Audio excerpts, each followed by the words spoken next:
네, 안녕하세요. 종로학원 국어과 김한식이라고 합니다.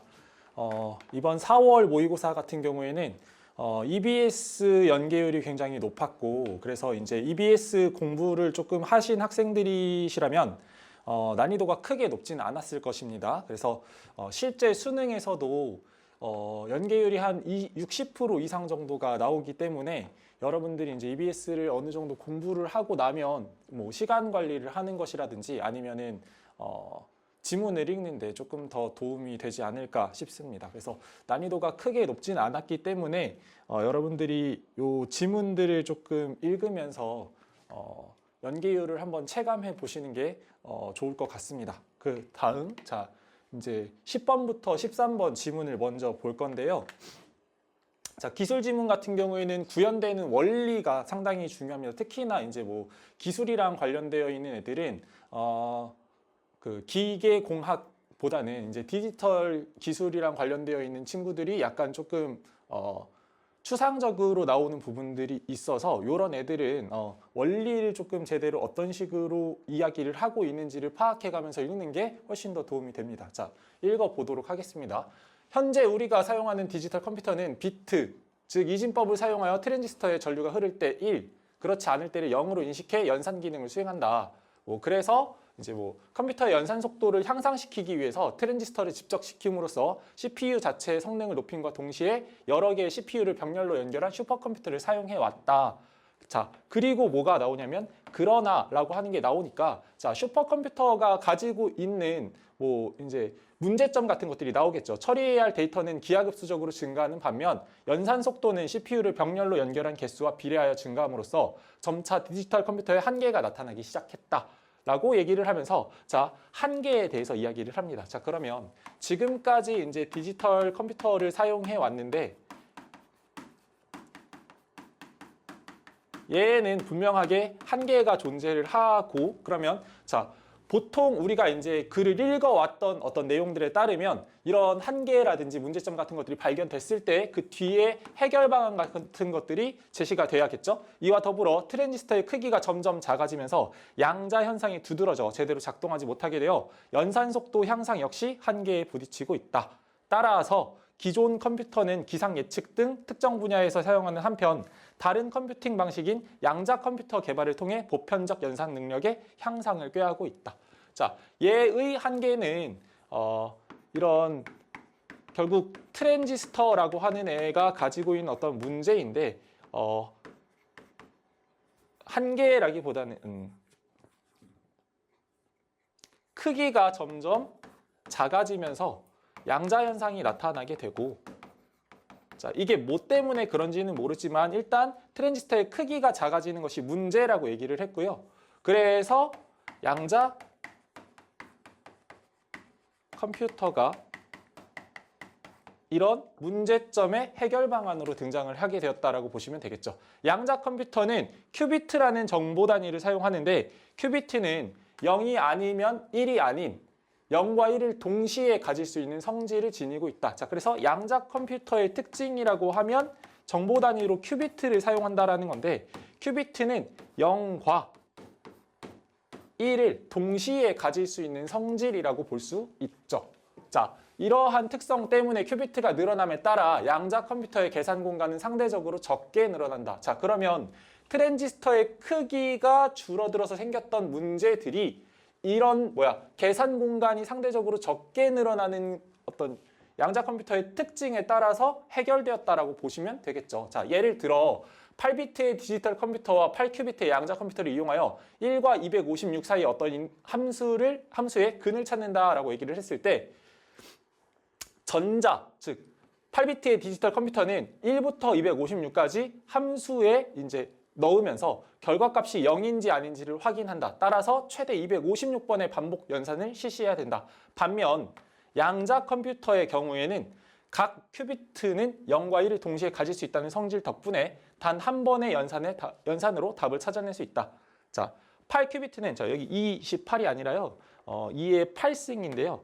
256개의 숫자를 나타낼 수 있기 때문이다 라고 얘기를 하죠. 자, 현재 우리가 보편적으로 사용하는 32비트, 64비트 컴퓨터를 같은 큐비트 수를 지닌 양자 컴퓨터와 비교해보면 연산 속도는 더욱더 차이가 나게 된다. 자, 기하급수적으로 증가한다라는 걸 알 수 있고, 자, 양자 컴퓨터에서는 양자역학적 특징을 적용해 연산을 실행한다. 자, 그래서 이 양자 컴퓨터가 가지고 있는 특징이라고 얘기를 하면 이제 양자 역학이랑 관련이 되어 있다라는 얘기인데, 양자 물리학 또는 양자역학은 미세입자, 즉 전자가 원자 내에서 어떻게 움직이는지를 밝혀내는 학문으로 불연속적으로 표현되는 물리량이라고 얘기를 합니다. 자, 그러면 얘는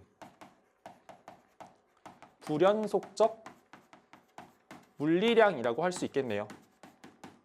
그렇죠? 자, 빛을 내는 물체 근처에 ND 필터를 놓고 광량을 측정하면 ND 필터의 강도가 높아질수록 이를 통과하는 에너지는 계단 형태로, 즉 불연속적으로 감소함을 확인할 수 있다. 자, 이게 어떠한 형태인지 여러분들이 이제 뭐 머릿속으로 상상을 해야 되거나 이렇게 뭐 되어 있는데, 추상적인 것이기 때문에 사실 이제 이거를 제대로 알고 있다고 하더라도 사실 머릿속으로 상상하기는 조금 힘들죠. 그러면 이런 애들이 지문에 내지는 보기에 그림으로 제시가 되는 게 아니라면 일단은 여러분들도 이제 이거를 굳이 상상을 하는 것보다는 지문에, 그러니까 문제에서 나왔을 때 내지는 선지에서 이러한 내용들이 다시 언급이 되었을 때 이쪽 부분을 다시 찾아와서 보는 게 훨씬 더 빠르다라고 얘기를 할 수 있을 것 같습니다. 자, 이런 불연속적인 특징 때문에 미세입자의 세계에서는 연속적인 물리계와 달리 반직관적인 현상이 일어난다.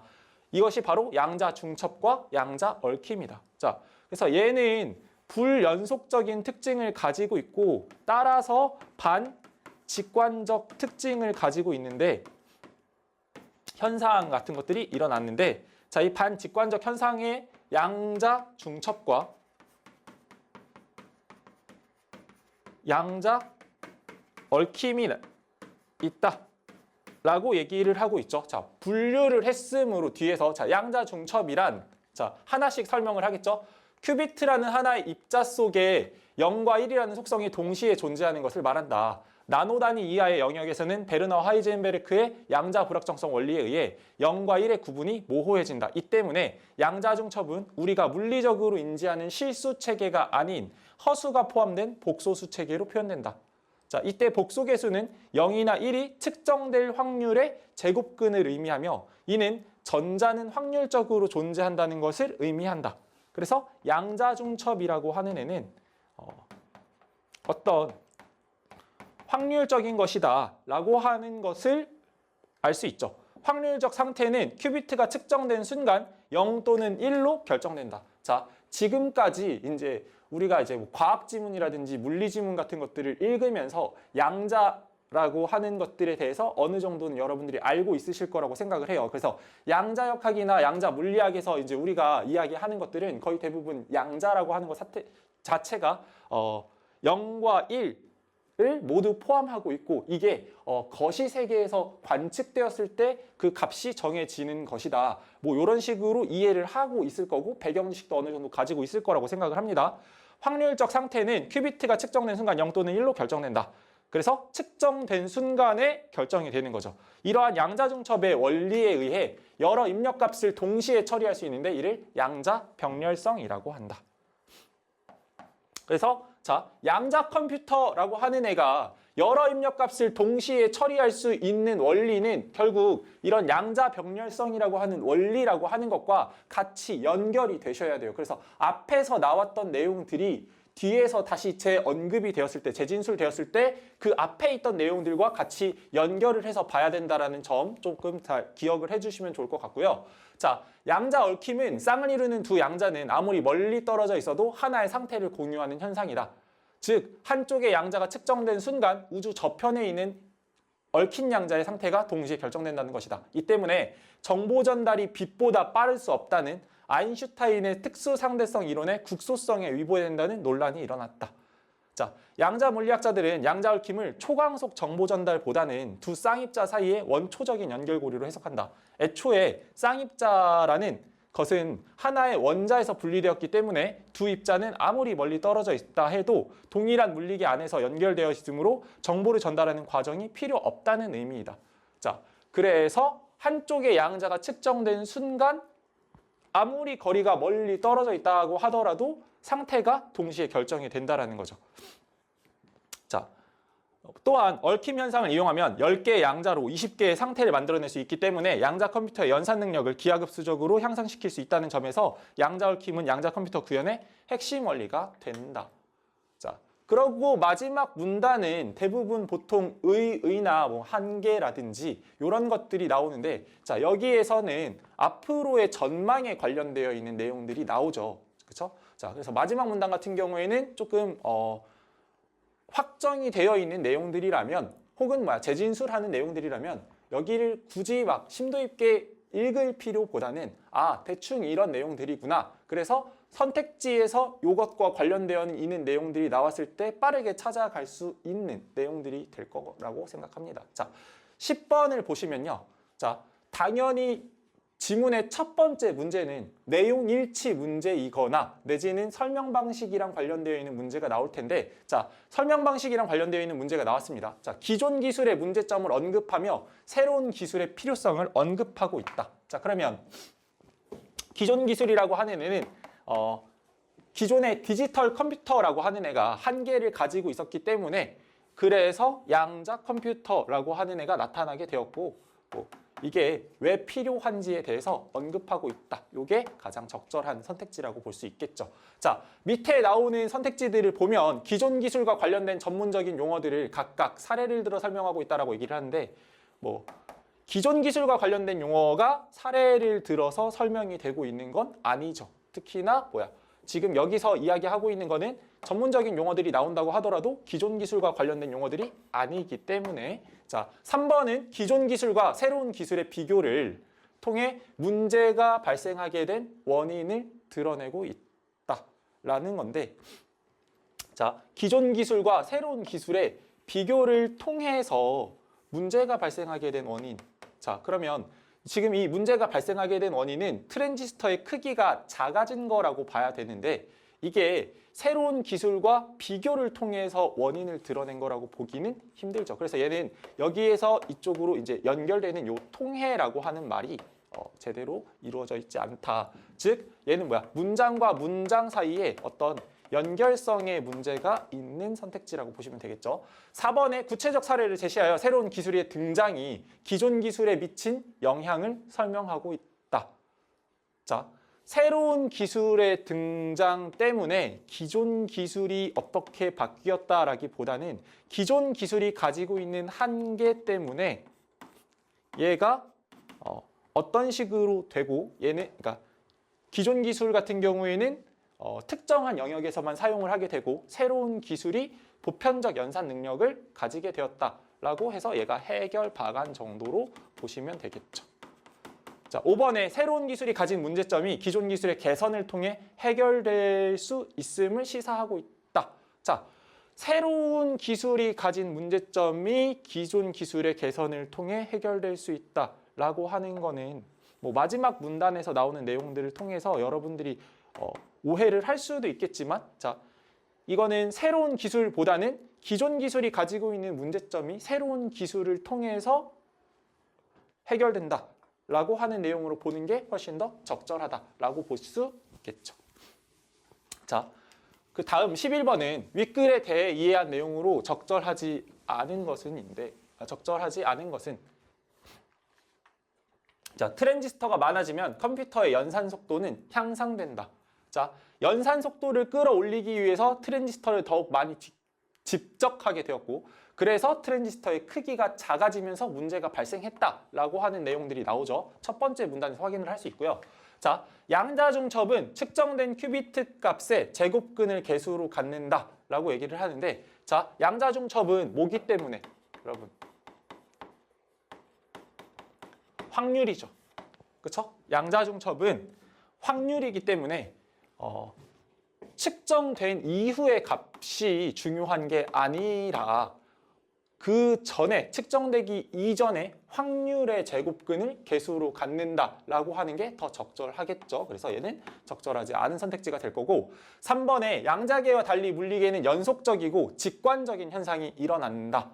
그래서 자, 이게 세 번째 문단에 보면 연속적이고 직관적인 현상이라고 하는 말 자체는 나오지 않지만 그냥 양자계라고 하는 애들이 불연속적이고 반직관적인 현상이 나타난다라고 얘기를 하는데 그게 물리계와는 다르다라는 내용이 있으므로 얘는 적절하다고 볼 수 있겠죠. 동일한 물리계 안에 쌍입자 사이에는 거리의 제약이 사라질 수 있다. 이거는 뭐랑 관련되어 있는 얘기예요? 양자 얽힘과 관련되어 있는 얘기죠. 자, 5번에 트랜지스터의 크기가 작아지면서 기존 컴퓨터는 한계에 부딪히게 되었다. 얘도 첫 번째 문단에서 확인할 수 있는 선택지라고 볼 수 있겠습니다. 자, 다음 12번에 기역과 니은인데 기역은 양자 중첩이고요.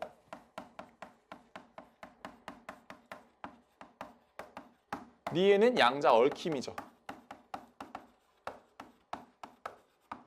자, 그러면 양자 중첩에 의해 양자 컴퓨터는 여러 연산을 동시에 수행할 수 있다. 자, 요거는 양자 병렬성이라고 하는 특징에 의해서, 근데 이 양자 병렬성이라고 하는 특징은 양자 중첩에서 나타나는 특징 중에 하나라고 보시면 되겠죠. 자, 니은은 정보 전달의 과정 자체를 필요로 하지 않는다. 자, 양자 얽힘 같은 경우에는 뭐가 한쪽의 어떤 전자의 상태가 측정이 되고 난 이후라면 반대쪽에 있는 친구도 어떻게 됩니까? 값이 정해지기 때문에 정보 전달의 과정 자체, 그래서 아인슈타인의 특수상대성 이론이 거리의 제약이라든지 이런 것들이 필요하지 않다라고 하는 내용들을 확인할 수 있습니다. 기역과 달리 니은은 기존 이론에 부합하지 않는다라고 얘기를 하는데, 자, 기역은 베르너 하이젠베르크의 불확정성의 원리에 따라서 정해지지 않은 값이라고 하는 얘기가 나오고요. 니은은 아인슈타인의 특수상대성 이론에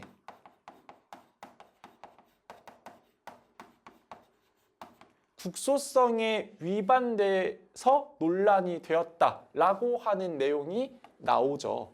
그렇죠? 자, 4번에 기역과 니은은 모두 반직관적인 현상이라는 점에서 공통적이다. 그러면 기역과 니은은, 자, 양자 중첩과 양자 얽힘은 둘 다 양자 현상이라고 하는 거에서, 자, 반직관적인 현상이라고 하는 게 공통적으로 적용이 되고, 이 이후에 지금 양자 중첩과 양자 얽힘을 나눠서 설명을 하고 있어요. 자, 기역과 니은은 모두 관측에 의해 하나의 쌍입자의 상태가 결정된다. 자, 니은 같은 경우는, 자, 한쪽의 관측에 의해서 입자의 상태가 결정되고 난다면 반대쪽에 있는 애도 마찬가지로 관측에 의해서가 아니라 한쪽이 결정되면 자동적으로 결정되는 거라서 정보 전달의 과정 자체를 필요로 하지 않는다라고 하는 애와 맞지 않겠죠. 그래서 니은은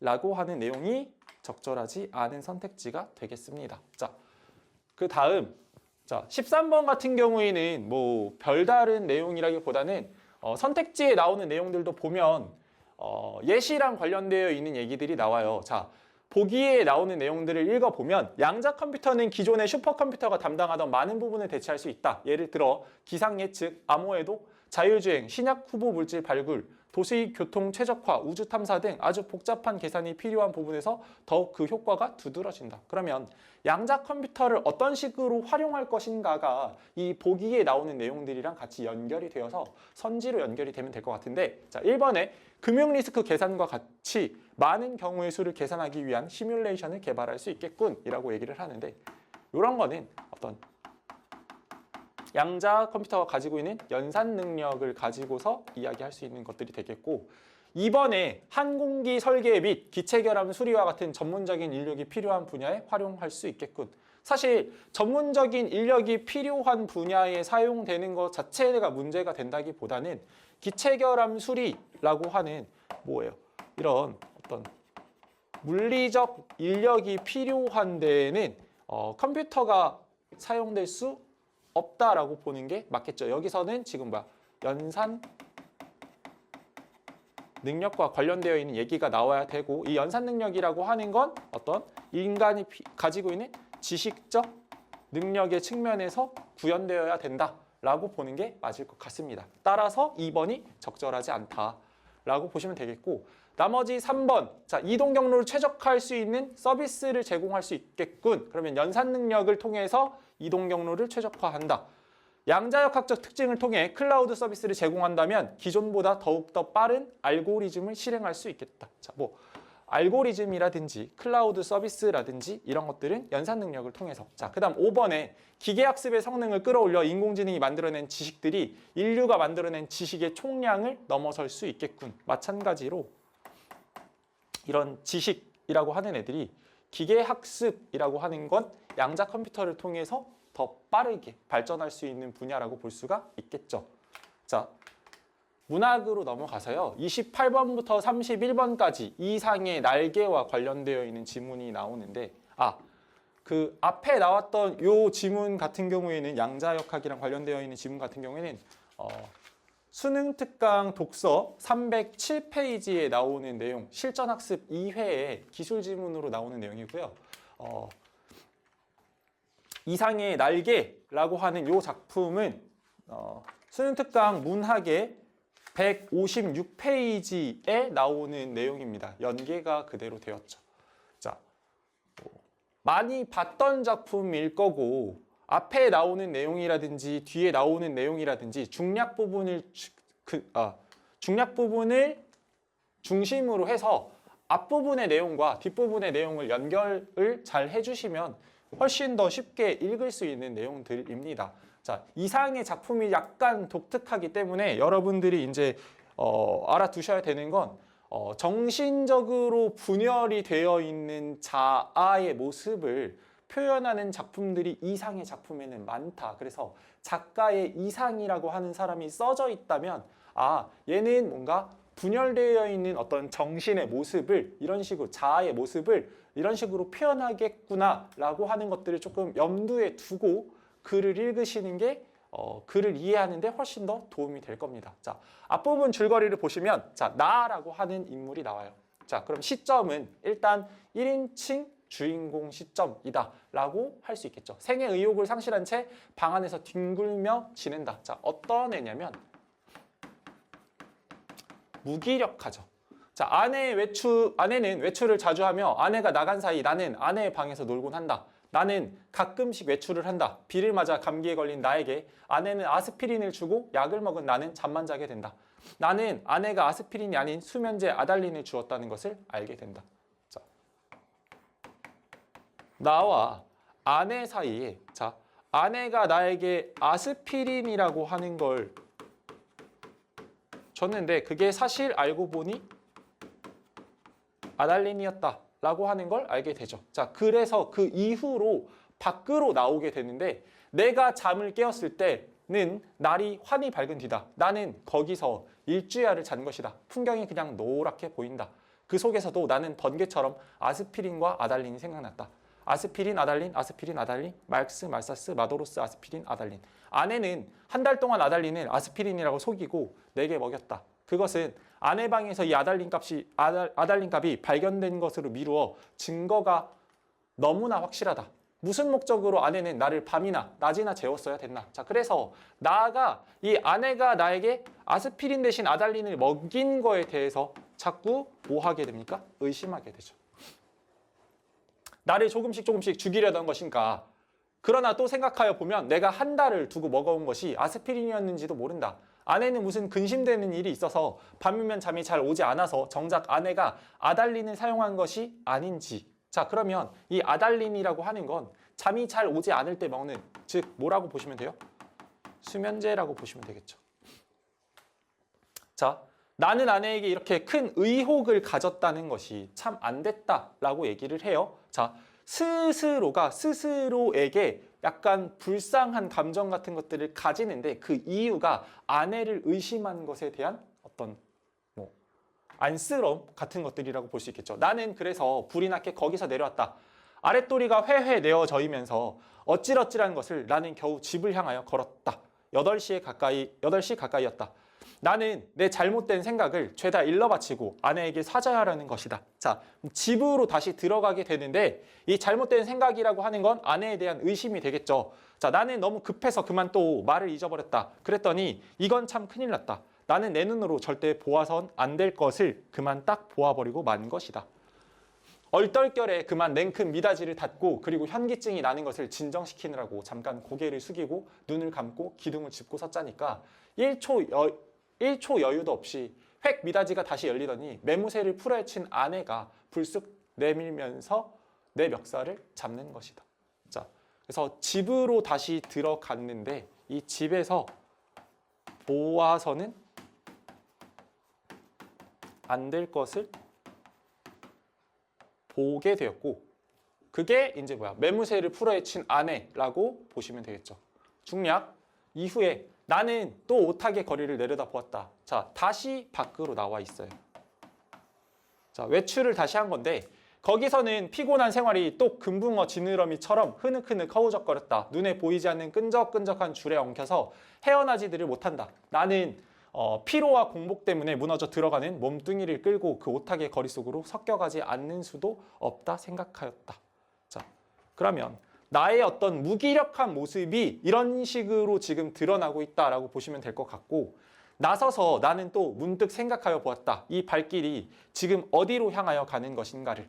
그때 내 눈앞에는 아내의 모가지가 벼락처럼 내려 떨어졌다. 아스피린과 아달린. 자, 계속 이 아내에 대한 의심에서 벗어날 수 없는 상태들을 보여줘요. 자, 우리들은 서로 오해하고 있느니라 설마 아내가 아스피린 대신에 아달린의 정량을 나에게 먹여왔을까? 계속 의심하죠. 나는 그것을 믿을 수는 없다.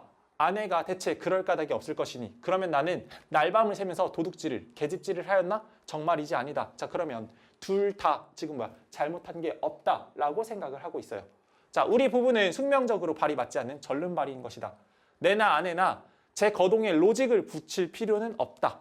즉 뭐예요? 로직을 붙인다라고 하는 건 어떤 나의 행동이라든지 아내의 행동에 어떤 이유라든지 원인 같은 것들을 갖다 붙일 필요는 없다라고 얘기를 해요. 변해할 필요도 없다. 사실은 사실대로, 오해는 오해대로. 그저 끝없이 발을 절뚝거리면서 세상을 걸어가면 되는 것이다. 그렇지 않을까? 자, 그러면 이 밖에서 하는 생각은 무기력한 나의 모습을 확인을 하고 아내에 대한 의심을 지을 수는 없으나 이 아내와의 어떤 관계에 대해서 그냥 우리는 절름발이다 라고 얘기를 하죠.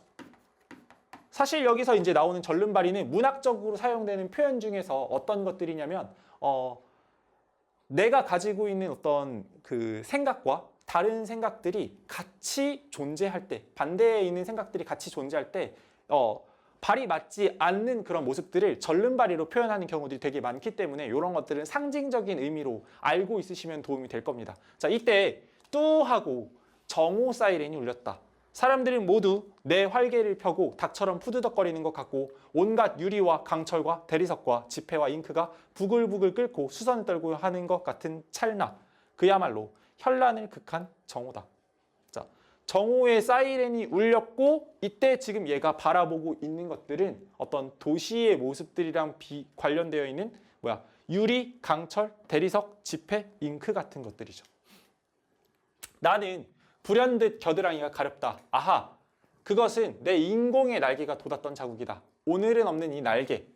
머릿속에서는 희망과 야심이 말소된 페이지가 자, 그러면 희망과 야심이 말소됐다라는 건 사라져버린 그런 페이지인데 그게 딕셔너리 넘어가듯 번뜩였다. 나는 걷던 걸음을 멈추고 그리고 일어나 한번 이렇게 외쳐보고 싶었다. 날개야, 다시 돋아라. 날자, 날자, 한 번 더 날잡구나. 자, 그러면 날개라고 하는 건 이런 날고 싶은 나의 욕망 내지는 날아보자꾸나, 날잡구나 같은 청유의 형태로 해서 뭐가 나온 거예요? 인물이 가지고 있는 어떤 소망에 대한 것들이 나오는 건데 이 날개라고 하는 애는 결국 지금은 없다, 오늘은 없다. 그래서 말소된 것과 없는 것이 동일한 것이라면 이 날개는 뭐와 같은 거라고 봐야 합니까? 희망과 야심이랑 같은 거라고 보시는 게 맞겠죠. 그리고 그러한 것들을 다시 한번 펼쳐보고 싶은 나의 모습이 등장하면서 소설이 끝이 나고 있습니다. 자, 28번은 넘어가고요. 29번의 기억의 기능인데, 자, 요런 소설에서 어떤 소재라고 하는 애들이 나오면 소재는 항상 뭘 생각하셔야 되냐면 얘가 가지고 있는 역할이나 기능에 대해서 물어보게 될 겁니다. 뭐 배경 같은 경우도 마찬가지예요. 그래서 기억이라든지 니은으로 밑줄 그어져 있는 소재들이 나오게 되면 그 친구들은 앞뒤에 나오는 맥락을 통해서, 즉, 자,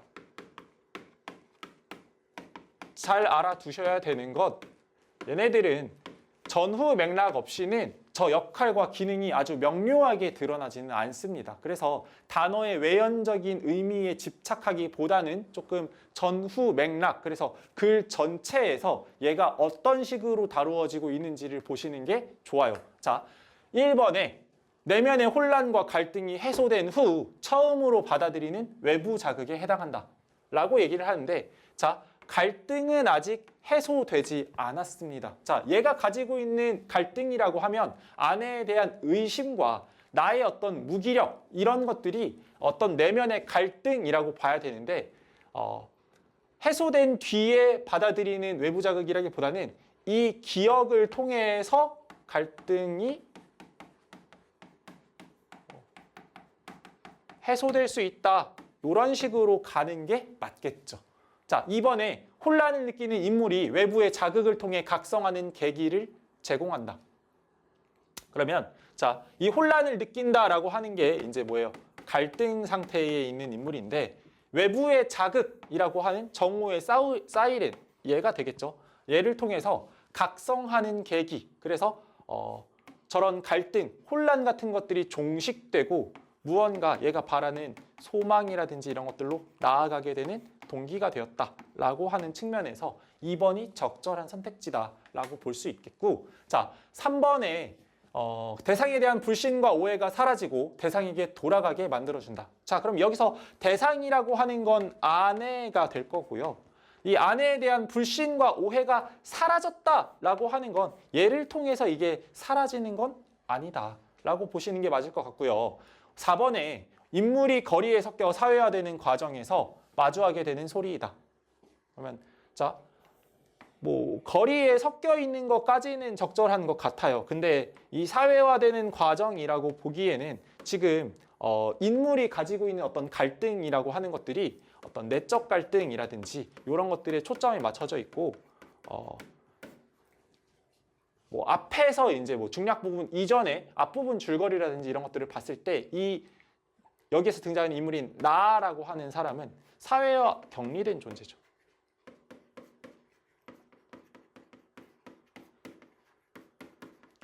이렇게 보시는 게 맞을 것 같습니다. 그러면 사회화되는 과정에서 마주하게 되는 게 아니라 오히려 얘 같은 경우에는 기억 자체가 어떤 갈등 해소의 계기가 되는 거니까 사회화가 뭐 이루어져야 되는 것들이 뭘 통해서, 기억을 통해서 나타나게 된다, 이렇게 보는 게 훨씬 더 맞을 수도 있겠죠. 물론 여기에서 이제 뭐 사회화되는 과정이라고 하는 것 자체가 적절하지 않겠지만, 자, 5번에 현재 겨드랑이에 날개가 돋아나고 있음을 자각하는 원인이 된다. 자, 날개는 현재 존재하지 않는 거죠.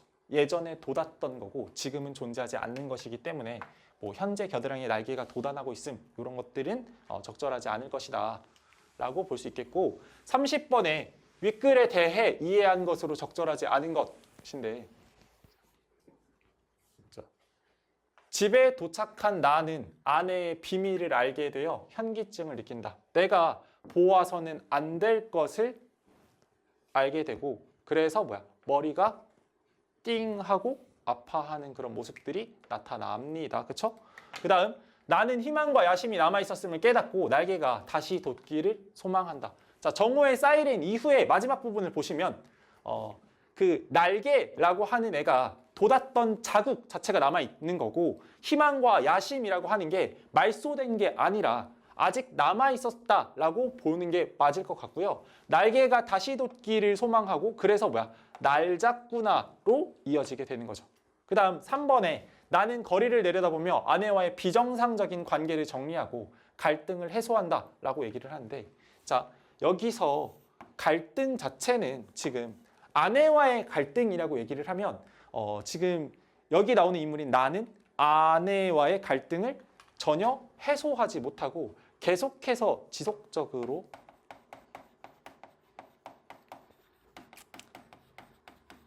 생각하게 되죠. 그렇죠? 그 뒤에도 계속 아내와의 어떤 생각이라든지 아내와의 그런 갈등이라든지 이런 것들을 계속해서 생각하는 모습들을 보여줘요. 갈등이 해소되었다라고 얘기를 하기에는 조금 그렇죠. 그 다음 4번에 아내는 나에게 아스피린 대신 아달린을 먹여왔으나 나는 그 사실을 모르고 있었다. 그거를 알게 되는 거죠.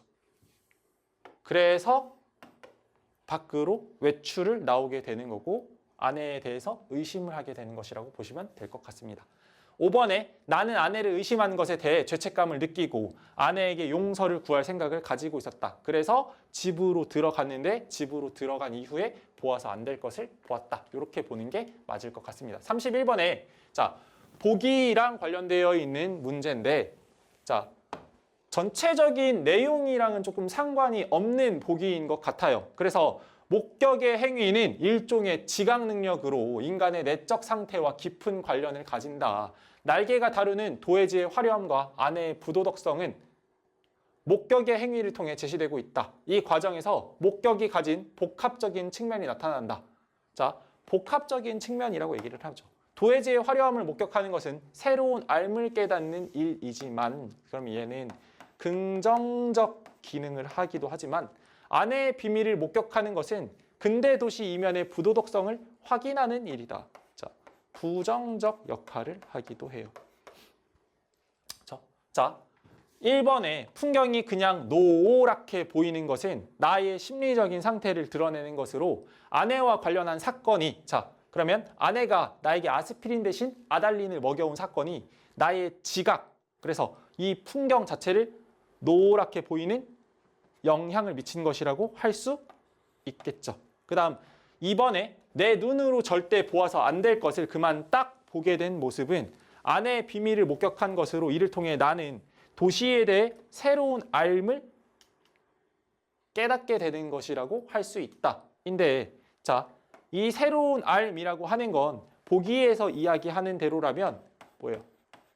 어떤 긍정적 측면이라고 봐야 되는 거고 아내의 비밀을 목격한 것이라면 뭐예요? 그 도시 이면의 부도덕성을 확인하는 일과 같이 연결이 되어야 합니다. 그래서 선택지 내에서 보기에 나오는 이 내용과 지문에 나오는 내용을 잘못 연결한 선택지라고 보시면 될 것 같죠. 그래서 적절하지 않은 것이기 때문에 2번이 답이 될 거고 3번에 고개를 숙이고 눈을 감고 기둥을 짚고 섰는 행위는 목격의 행위를 부정하려는 태도로 자, 제가 보아서 안 될 것을 보고 난 이후에 눈 감고 고개 숙이고 기둥을 짚고 서 있는 것은 아내의 부도덕성을 외면하고자 하는 심리와 관련을 가진다고 할 수 있다. 자, 그래서 눈을 감고라고 하는 것과 연결을 시키면 될 것 같죠. 그 다음 4번에 유리와 강철과 대리석과 지폐와 잉크가 부글부글 끓고 수선을 떠는 것을 현란을 극한 정오라고 인식한 것은 도해지의 화려함을 목격한 인물의 내적 상태를 보여주는 것이라고 할 수 있다.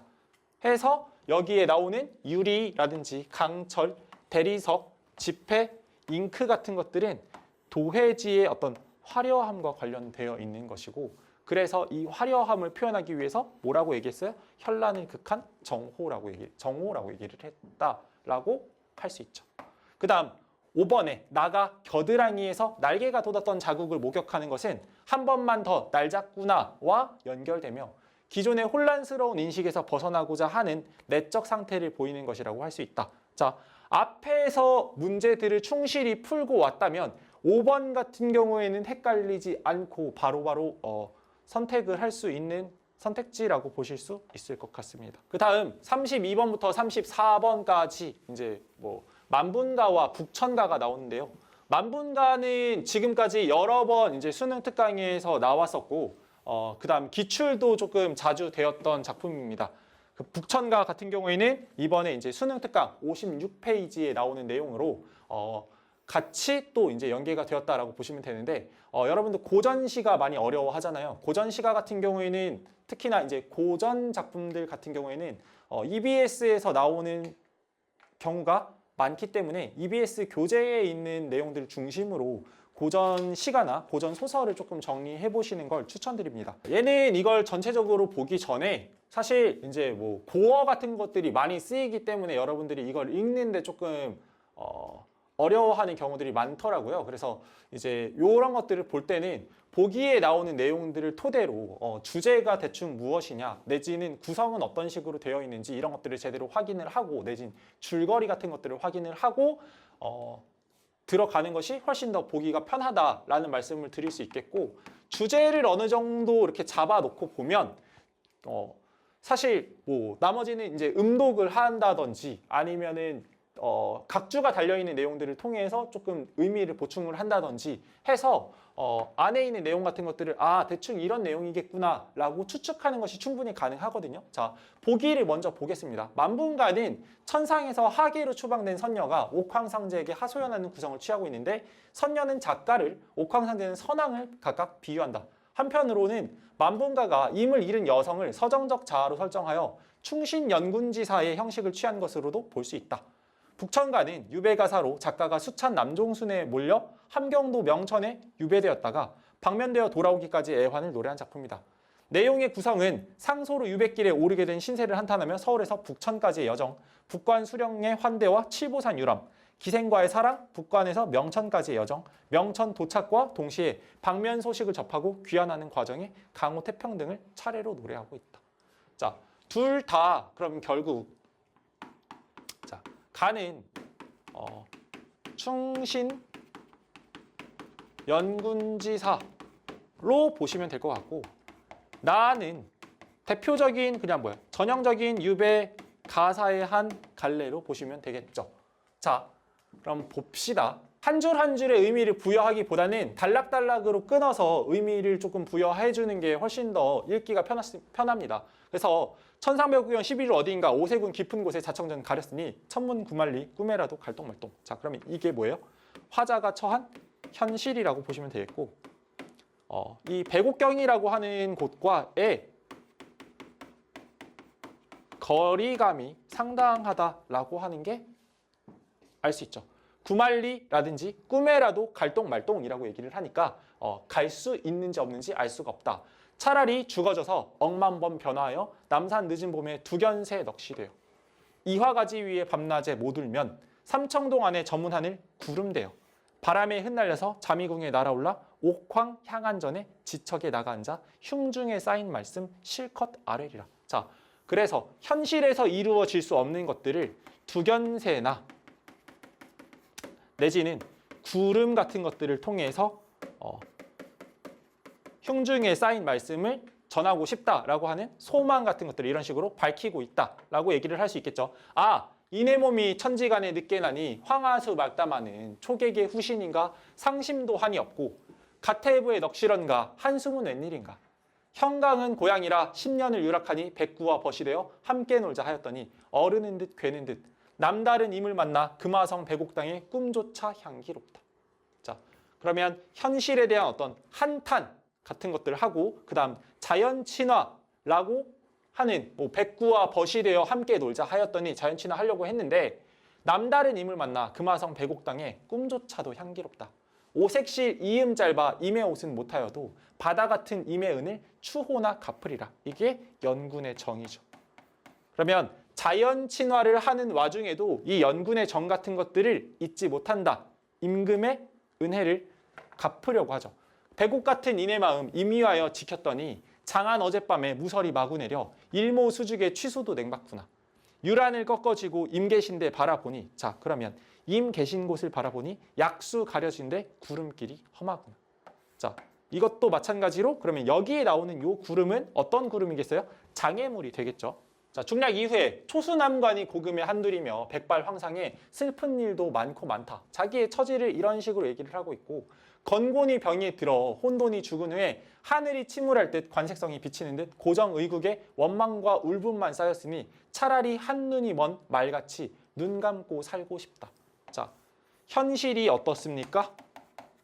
혼란스러워요. 그래서 그걸 어떻게 하고 싶어? 눈 감고 살고 싶어요. 외면하고 싶은 거죠. 이 외면이 사실은 뭐예요? 소망인 건데 그렇게 살고 싶다라는 건 그렇게 살아오지 않았다라고 하는 말과 같은 거라고 보시면 될 것 같고 창창막막하여 못 믿을 건 조화로다. 이러나 저러나 하늘을 원망할까? 큰 도적도 성이 놀고 백이도 굶어 죽으니 동릉이 높은 건가? 수양산이 낮은 건가? 그러면 여기서 말하는 백이는 백이 숙제의 그 백이일 거고 도적은 어떻고 평화롭고 백이는 굶어 죽는. 자, 그러니까 간신은 잘 살고 충신은 죽어가는 그런 모습들을 이런 식으로 표현하고 있는 거라고 볼 수 있겠죠. 남화 30편에 의론도 너무 많다. 남가의 지난 꿈을 생각하면 싫고 밉다. 고국 송출을 꿈에가 먼저 보고 선산 무덤을 깬 후에 생각하니 구회 간장이 굽이굽이 끊어졌네. 이걸 우리가 이제 뭐야 구곡 간장 뭐 이런 식으로 얘기를 하는데 장이 끊어지는 아픔이라고 생각을 하시면 되고 아주 고통스러운 형태를 이런 식으로 이야기하는 경우들이 많습니다. 장해 의문에 백주에 흩어지니 호남 어느 곳에 귀약이 모여드는 곳인지 도깨비와 두덕신이가 싫도록 젖은가에 백옥은 무슨 일로 쉬파리의 소굴이 되고. 그러면 요게 계속 뭐야 어떤 현실의 부정적 모습을 이런 식으로 표현하고 있죠. 뭐 쉬파리라든지 도깨비와 두억신이 같은 뭐 귀신이 살고 있는 공간이라든지 이런 식으로 표현을 하고 북풍에 혼자 서서 끝없이 우는 뜻을 하늘 같은 우리 힘이 전혀 아니 살피시니 목란과 가을 국화가 향기로운 탓이던가. 그러면 나의 뜻을 누가 이미 살펴주지 않는다라고 하는 게 지금 화자가 갈등을 하는 이유라고 보시는 게 맞겠죠. 자, 그 다음 북천가는 자 나를 읽어보시면 세상 사람들아 이어 거동 구경하소 과거를 하려거든 청춘에 아니하고 50에 등과하고 백수홍진 무슨 일인고 공명이 늦지나마 행계나 약바르제. 자, 그러면 여기에 나오는 화자의 상태를 보면 나이 50에 돼서 과거에 급제하였으므로 얘는 늦은 나이에 과거에 올랐다라고 보시는 게 맞겠죠. 무단히 내달려서 소인의 적이 돼야 부월을 무릅쓰고 천문에 상소하니 이전으로 보게 되면 자 그러면 내가 상소한 것이 이전으로 보면 빛나고 옳건만은 요요한 이 세상에 남다른 노릇으로 자 과거에는 이게 너무나 빛나는 일이었는데 현재에는 그렇지 못하다라는 거죠. 왜요? 누가 있기 때문에 소인이라고 하는 이런 애들이 존재하기 때문이죠. 소 한 장 울으면서 만조가 우럭하다. 어와 황송할사 천의가 진노하여 자 내가 올린 상소 때문에 이 하늘이 노하여서 삭탈관직하오면서 엄치하고 꾸중하니 운박중 20명이 고향을 돌아갈세. 자, 그래서 삭탈관직을 당하고 고향으로 돌아가게 되는 이런 모습들이 나와요. 자, 춘풍에 배를 타고 강으로 향하다가 남수찬 상소 끝에 명천정배 놀랍도다. 자, 그래서 삭탈관직 당하고 고향으로 내려가던 길에 남수찬이 상소를 올려서 명천으로 정배라고 하는 건 유배를 가게 되는 겁니다. 그래서 거기에 대한 화자의 인식 놀랍도다. 척수로 치행하니 한강 풍도 고의하다. 창망한 행색으로 동문에서 대죄하니 자 그래서 죄를 고하고 이제 유배를 가게 되는 거죠. 가향은 적막하고 명천은 이천리라. 두루마기 흰띠 띠고 북천을 향해서니 사고 묻힌 고독단신 죽는 줄 그 뉘알리. 사람마다 당하게 되면 울음이 나련마는 국은을 갚을지라. 그러면 결국 왕에게 은혜를 제대로 갚기 위해서 어떻게? 쾌하게.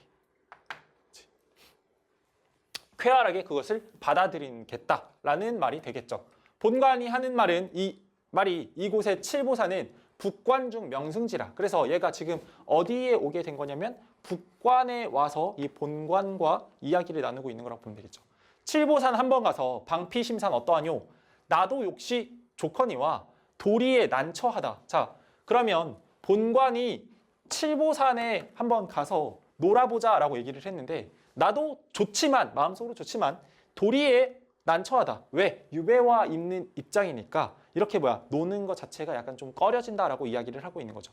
원지의 쫓긴 몸이 형승에 노는 일이 분이에 미안하여 마음에 좋건만은 못 가기로 작정하니 주인의 하는 말이 그렇지 아니하다. 자, 주인이 그래서 제가 안 가기로 작정을 했는데 주인이 하는 말이 그렇지 않다.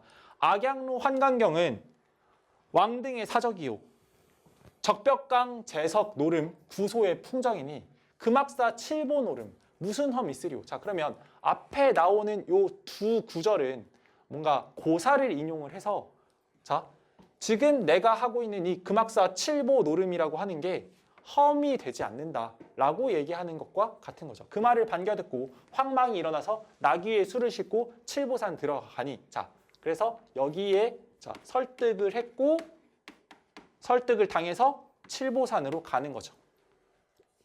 구름 같은 천만봉은 화도강산 광경이라 박달령 넘어가서 금장동 들어가니 곳곳에 물소리는 배곡을 깨쳐있고 봉봉의 단풍빛은 금수장을 둘러싸라. 남열을 높이 타고 개심사에 들어가니 원산은 그림이요 근방은 물형이라.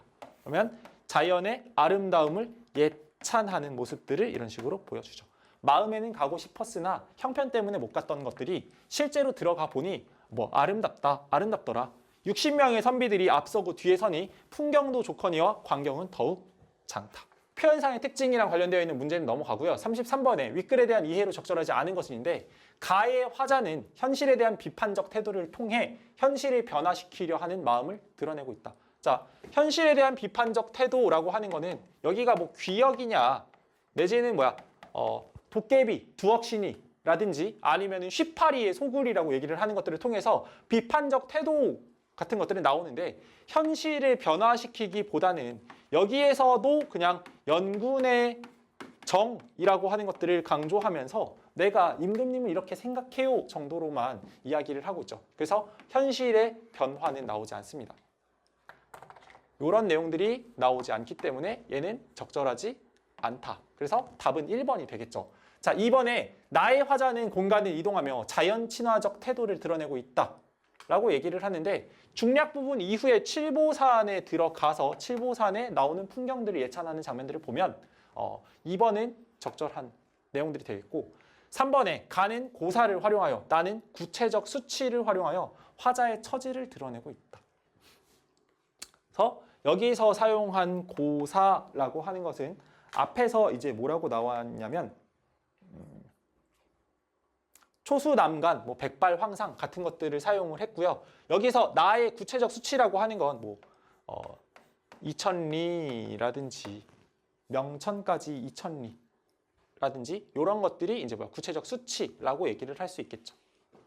사실은 이런 것들은 조금 이제 천이라든지 아니면 백이라든지 이런 숫자들 10, 100, 1000, 만 같은 숫자들은 거의 대부분 상징적인 수로 사용되는 경우들이 많습니다. 근데 일단은 수치가 나왔다라고 하는 점에서 구체적 수치를 활용했다. 이런 식으로 이야기를 할 수 있을 것 같아요. 4번에 가는 나와 달리 화자가 꾼 꿈의 내용과 꿈에서 깬 후의 생각을 드러내고 있다. 그래서 가 같은 경우에는 중략 부분 이후에 남가의 지난 꿈 그 밑에 줄에 나오는 내용들을 통해서 화자가 꾼 꿈의 내용 나오고요. 꿈에서 깬 뒤에 어떤 생각도 나오고 있죠. 자, 5번에 가와나 모두 임에 대한 변함없는 충성을 드러내고 있다. 그게 다 이제 은이라고 하는 말과 관련되어서 나오고 있습니다. 가에서는 임의 은, 그 다음 나에서는 국은이라고 하는 말로 나오죠. 자. 그 다음 34번은 자, 보기는 아까 읽었으니까 자, 문제 적절하지 않은 것을 고르라고 얘기를 했습니다. 자, 선택지부터 보겠습니다. 가는 추방된 처지의 화자가 현재 나라의 상황을 큰 도적도 성이 놀고 백이도 굶어 죽으니로 비유하여 현실에 대한 부정적 인식을 표현한 것이라고 할 수 있다. 도적은 간신인데 얘네들이 득세하고 백인은 충신인데 얘네들이 죽어가고 있는 것. 그래서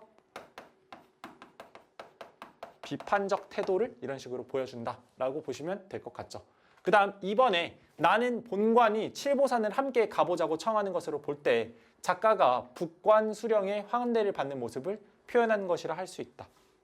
그래서 이 본관이 북관의 수령인데 뭐 잘못한 게 없기 때문에 이제 이 작가가 본관이 생각했을 때 작가가 잘못한 게 없기 때문에 우리 칠보산 유람이라도 가자라고 얘기를 하고 안 간다라고 했더니 설득을 해서 데려가는 것들을 보면 환대를 받는 모습을 표현했다라고 볼 수 있겠죠. 3번에 간은 이미 계신 곳을 천상이라고 표현하여 옥황상제에게 하소연하고 있는 상황을 드러내고 나는 부어를 무릅쓰고 천문에 상소했다고 표현하여 상소를 올리면 자신에게 초래될 수 있는 문제를 인지하고 있었음을 드러내고 있다. 그럼에도 불구하고 상소를 했다라는 거죠. 부어를 무릅쓰고 도끼일 텐데 그런 도끼질 같은 것들을 무릅쓰고 그럼에도 불구하고 상소했다. 그 다음 4번에 간은 화자가 천상에서 하계로 추방된 선녀라는 점에서 약수를 통해 천상 백옥경과의 거리감을 드러내고 얘는 뭐죠? 장애물이죠. 나는 유배가사라는 점에서 칠보산을 통해 천문과의 거리감을 드러내고 있다. 여기는 자연이긴 한데 이 칠보산이라고 하는 공간은 어떤 공간이에요? 긍정적 공간이라고 보셔야 되겠죠. 유배지라고 해서 천문이라고 하는 한양과의 어떤 거리감 내지는 임금이 계신 곳과의 거리감을 드러냈다라고 보기에는 조금 힘들 것 같아요. 그래서 여기서 얘네 둘 사이에 거리감이 나타나는 것은 아니다. 적절하지 않은 선택지가 되겠죠. 간은 충신연군지사라는 점에서 구해간장이 굽이굽이 끊어졌네는 고국에 대한 그리움을 드러내고 나는 나도 역시 조커니와 도리에 난처하다를 통해서 내적 갈등을 드러내고 있다. 그래서 마음은 좋지만 그럼에도 도리에 어긋나기 때문에 하기가 꺼려지는 상황, 내적 갈등이라고 볼 수 있을 것 같고 구해간장이 굽이굽이 끊어졌네는 고국에 대한 그리움이라고 이야기를 할 수가 있겠죠. 자, 그래서 여러분들이 4월 이 모의고사 학력평가를 보시고 나서 하셔야 될 생각은 요 점수를 바탕으로 내지는 이번에 본 모의고사를 바탕으로 6월까지 또 어떤 식으로 준비를 해야 하는지 이런 것들을 좀 생각을 잘 해보시고 평가원을 준비하는 과정에 있어서 다시 한번 또 이제 말씀을 드리겠지만 EBS가 굉장히 좀 중요한 역할들을 하게 되고 있는 것 같다. 뭐 그 전에도 계속 이제 연계율이 높았지만 지금 같은 시기에는 조금 더 이런 연계율에 치중이 되어 있어야 되지 않을까 하는 생각들이 듭니다, 여러분들. 자.